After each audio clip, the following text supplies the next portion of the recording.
Humanistic Existential Therapy. Now this therapy, as we understood in a humanistic model, the idea is self-actualization, to develop oneself into an integrated personality.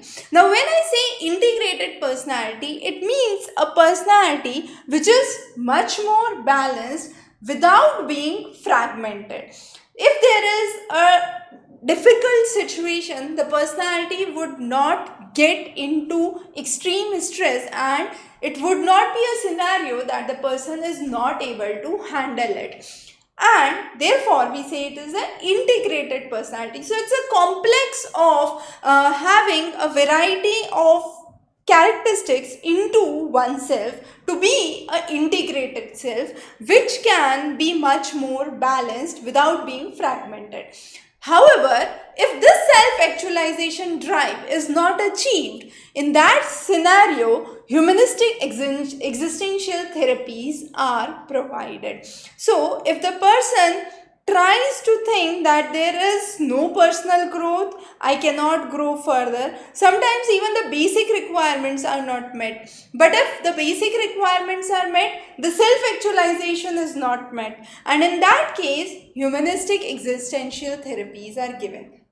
The idea is to heal the person. So, the role of the therapist is merely a guide or a facilitator. The therapist won't do anything. The therapist would simply help the person realize and create a responsible scenario.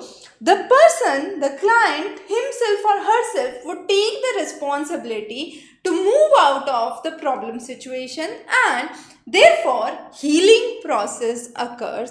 And this is a process that is naturally happening by creating an integrated self. So this humanistic existential therapies can be broadly defined into three types: existential therapies, client-centered therapies, and Gestalt therapies. To begin with, the existential therapy, which was given by Viktor Frankl. This therapy focuses on an ancient term which was logotherapy.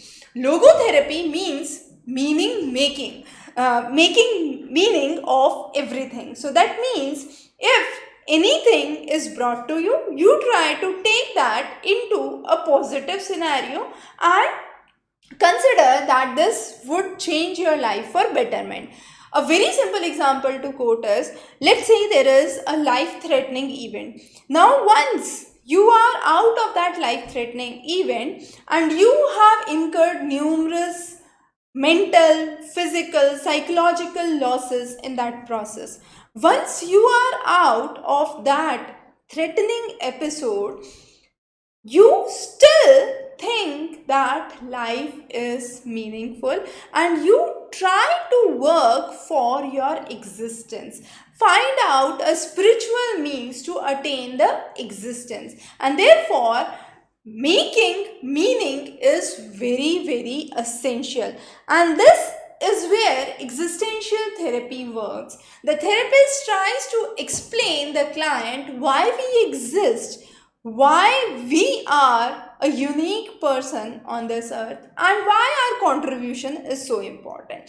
So this is how existential therapy works. But on the other hand, if we look from the client's perspective, clients sometimes might be highly depressed or into a very challenging situation, and therefore it is essential that therapist gives a good atmosphere, maintains the values, the feelings of the client, and then create a situation where client tries to get themselves out of the problem situation.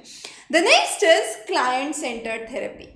This therapy was propounded first by Carl Rogers, and this is totally based on the concept of empathy.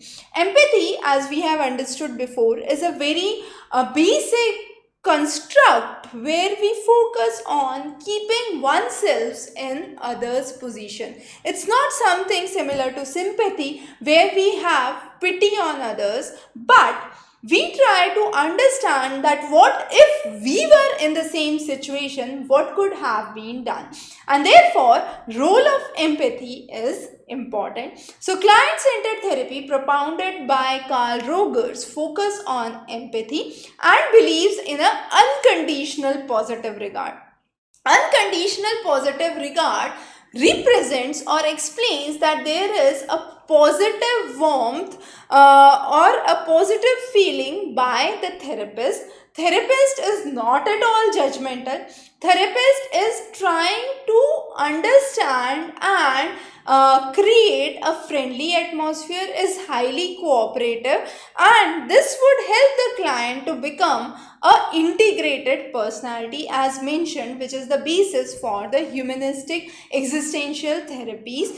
This would also increase the level of adjustments for the client and therefore is a highly recommended method where client has freedom, has a close feeling of security and trust with the therapist. So this is what client-centered therapy focuses on. The last is the Gestalt theory. Gestalt theory was first propounded by Fritz Perls along with his wife Laura Perls. Both of them aim to increase the individual self-awareness.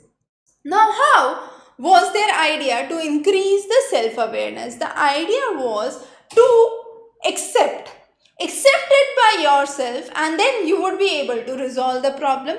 So any fantasies that come around the conflicts or the irrational thoughts should be accepted and no longer be considered as fantasies. Sometimes there are situations where students come up with a report card, but still they have a dream. Oh, this report card could be changed. There could be new marks that could be allotted, and I could get probably this much. I would pass in this paper. So what happens is acceptance. So acceptance is to be realized by the client. Fantasy and the world of fantasies has to be avoided. This therapy, specifically the Gestalt therapy, is classically used with group settings.